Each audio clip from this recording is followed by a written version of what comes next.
aussitôt que l'idée du déluge se fut assise, un lièvre s'arrêta dans les sainfoins et les clochettes mouvantes et dit sa prière à l'arc-en-ciel à travers la toile de l'araignée.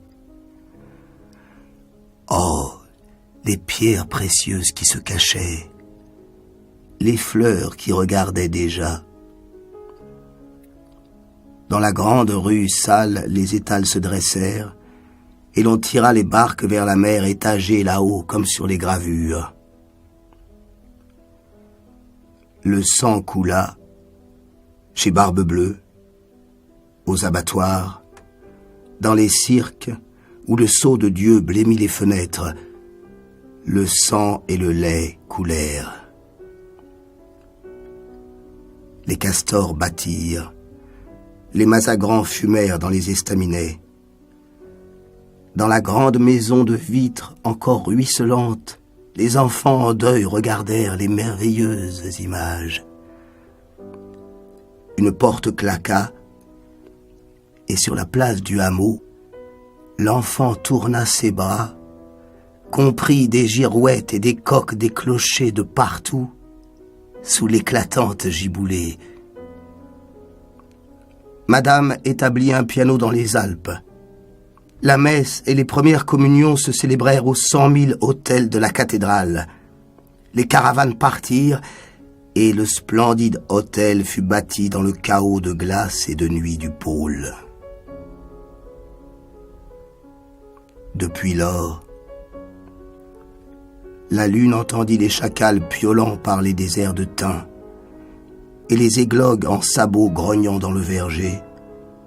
Puis, dans la futaie violette, bourgeonnante, Eucharis me dit que c'était le printemps. Sourd, étang, écume roule sur le pont et par-dessus les bois, drap noir et orgue, éclairs et tonnerres, montez et roulez, eau et tristesse, montez et relevez les déluges. Car depuis qu'ils se sont dissipés, oh, les pierres précieuses s'enfouissant et les fleurs ouvertes, c'est un ennui. Et la reine, la sorcière qui allume sa braise dans le pot de terre, ne voudra jamais nous raconter ce qu'elle sait et que nous ignorons.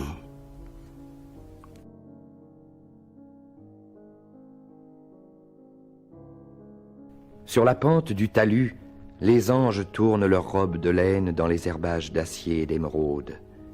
Des prés de flammes bondissent jusqu'au sommet du mamelon.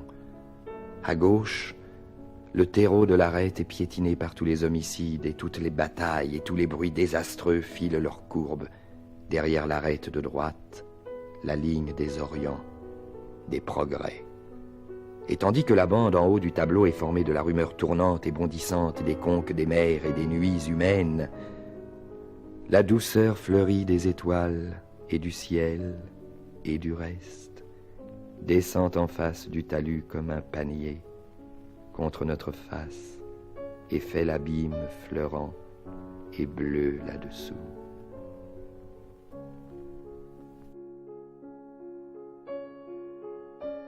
Un coup de ton doigt sur le tambour décharge tous les sons et commence la nouvelle harmonie. Un pas de toi, c'est la levée des nouveaux hommes et leur en marche. Ta tête se détourne, le nouvel amour. Ta tête se retourne, le nouvel amour. Change nos lots, crible les fléaux, à commencer par le temps. Te chantent ces enfants, élève n'importe où la substance de nos fortunes et de nos vœux. On t'en prie, arrivé de toujours, qui t'en ira partout.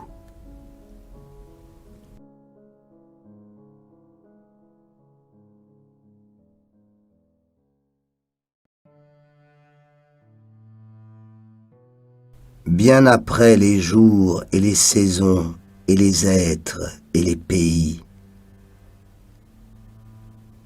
Le pavillon en viande saignante sur la soie des mers et des fleurs arctiques. Elle n'existe pas. Remis des vieilles fanfares d'héroïsme qui nous attaquent encore le cœur et la tête, loin des anciens assassins. Oh, le pavillon en viande saignante sur la soie des mers et des fleurs arctiques, elle n'existe pas. Douceur. Les brasiers pleuvant aux rafales de givre, douceur. Les feux à la pluie du vent de diamants jetés par le cœur terrestre, éternellement carbonisé pour nous.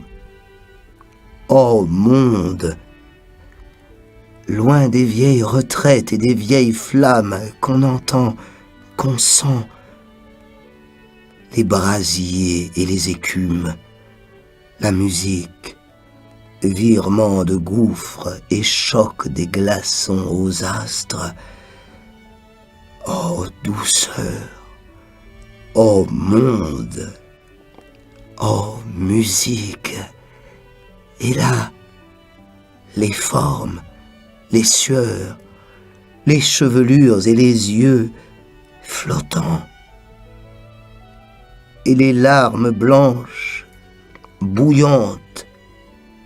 Oh douceur, et la voix féminine arrivée au fond des volcans et des grottes arctiques, le pavillon.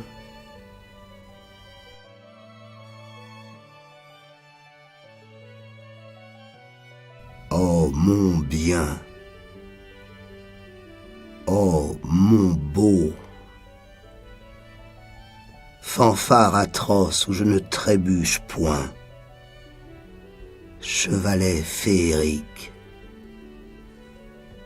hurrah pour l'œuvre inouïe et pour le corps merveilleux, pour la première fois. Cela commença sous les rires des enfants, cela finira par eux. Ce poison va rester dans toutes nos veines, même quand, la fanfare tournant, nous serons rendus à l'ancienne inharmonie.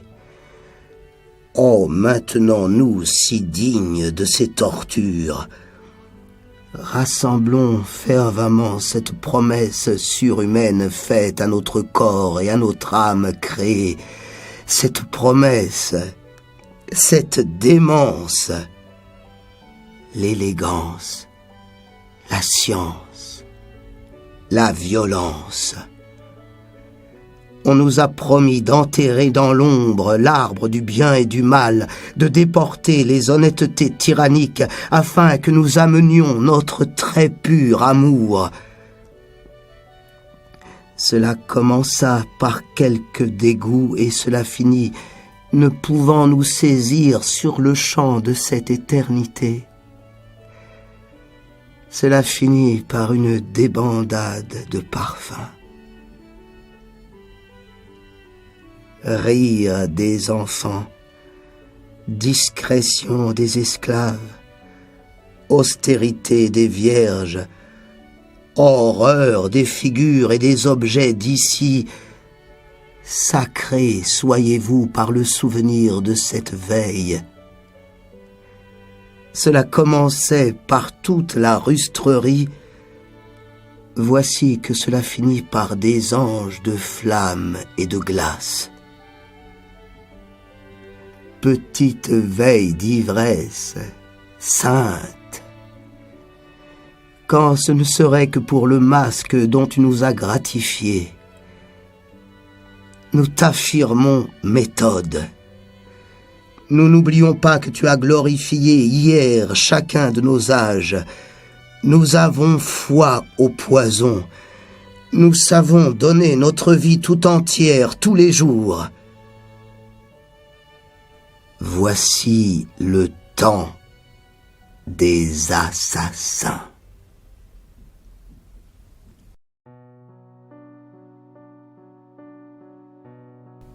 Un beau matin, chez un peuple fort doux, un homme et une femme superbes criaient sur la place publique. « Mes amis, je veux qu'elle soit reine. Je veux être reine. » Elle riait et tremblait. Il parlait aux amis de révélations, d'épreuves terminées. Ils se pâmaient l'un contre l'autre.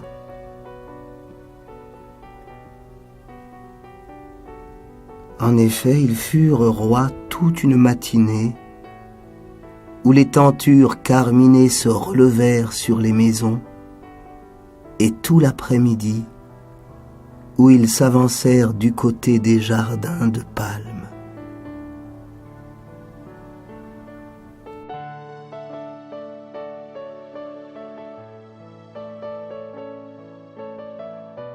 Ce sont des villes. C'est un peuple pour qui se sont montés ces Alléghanies et ces Libans de rêve. Des chalets de cristal et de bois qui se meuvent sur des rails et des poulies invisibles. Les vieux cratères ceints de colosses et de palmiers de cuivre rugissent mélodieusement dans les feux. Des fêtes amoureuses sonnent sur les canaux pendus derrière les chalets. La chasse des carillons crie dans les gorges. Des corporations de chanteurs géants accourent dans des vêtements et des oriflammes éclatants comme la lumière des cimes. Sur les plateformes au milieu des gouffres, les Rolands sonnent leur bravoure. Sur les passerelles de l'abîme et les toits des auberges, l'ardeur du ciel pavoise les mâts. L'écroulement des apothéoses rejoint les champs des hauteurs où les centauresses séraphiques évoluent parmi les avalanches. Au-dessus du niveau des plus hautes crêtes, une mer troublée par la naissance éternelle de Vénus, chargée de flottes orphéoniques et par la rumeur des perles et des conques précieuses. La mer s'assombrit parfois avec des éclats mortels. Sur les versants, des moissons de fleurs grandes comme nos armes et nos coupes mugissent. Des cortèges de mâbes en robes rousses, opalines, montent des ravines. Là-haut, les pieds dans la cascade et les ronces, les cerfs, têtes, Diane. Les bacchantes des banlieues sanglotent et la lune brûle et hurle. Vénus entre dans les cavernes des forgerons et des ermites. Des groupes de beffrois chantent les idées des peuples. Des châteaux bâtis en os sort la musique inconnue. Toutes les légendes évoluent et les élans se ruent dans les bourgs. Le paradis des orages s'effondre.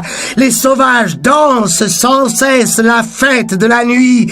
Et une heure, je suis descendu dans le mouvement d'un boulevard de Bagdad où des compagnies ont chanté la joie du travail nouveau sous une brise épaisse, circulant sans pouvoir éluder les fabuleux fantômes des monts où l'on s'est retrouvé.